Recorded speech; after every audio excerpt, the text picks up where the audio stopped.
মহান বিজয় দিবস উপলক্ষে কর্মসূচি ঘোষণা করেছে বাংলাদেশ জামায়াতে ইসলামী। সোমবার সকাল 10টায় রাজধানীর বিজয়নগরে সমাবেশ ও র্যালি করবে জামায়াত ঢাকা মহানগরী দক্ষিণ শাখার নেতাকর্মীরা।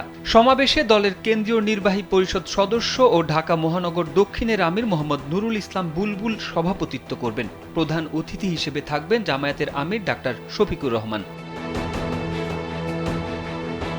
এদিকে মহান বিজয় দিবস উপলক্ষে কর্মসূচি ঘোষণা করেছে বাংলাদেশ ইসলামী ছাত্র শিবির। 16 ডিসেম্বর সোমবার 54তম বিজয় দিবসে বর্ণাঢ্য র্যালির আয়োজন করবে ঢাকা মহানগর বাংলাদেশ ইসলামী ছাত্র শিবির। রোববার সংগঠনটির ফেসবুক পেজে এক স্ট্যাটাসে বলা হয়, 54তম বিজয় দিবস উপলক্ষে 16 ডিসেম্বর সকাল 9টায় রাজধানীর বায়তুল মোকাররম উত্তর গেট থেকে শাহবাগ পর্যন্ত বর্ণাঢ্য র্যালি অনুষ্ঠিত হবে।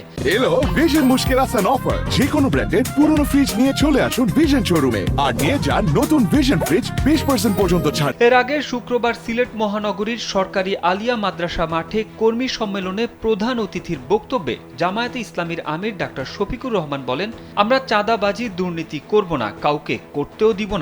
আমরা ছাত্র জনতার স্বপ্নের সাম্যের বাংলাদেশ গড়তে চাই। জামায়াত কোনো অপশক্তির কাছে মাথা নত করেনি, কেবল আল্লাহর কাছে মাথা নত করেছে, যার ফলাফল 5 আগস্ট ছাত্র জনতার গণ অভ্যুত্থানে ফ্যাসিস্টের পতন।